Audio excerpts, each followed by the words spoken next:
வணக்கம்ப்பா. கர்ப்பிணிகளுக்கு ஒரு 3 மாதம் கட்டாயம் ஒரு மசக்கு இருக்க தான் செய்யும்.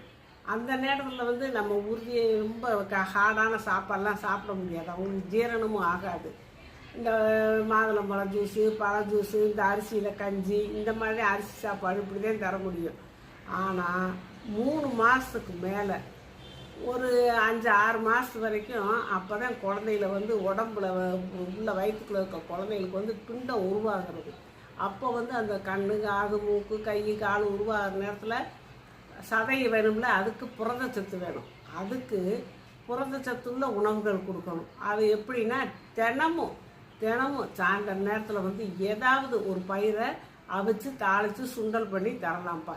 அப்போ டெய்லி ரொம்ப அவங்க ஜீரணம் ஆகிற அளவுக்கு தான் ஒரு பவுலில் ஒரு கிண்ணத்தில் இவ்வளோ போட்டு கொடுங்க. நல்லா சாப்பிட்டு நல்லா தெம்பாக நல்ல குழந்தைய வளர்ச்சி நல்லாயிருக்கும்.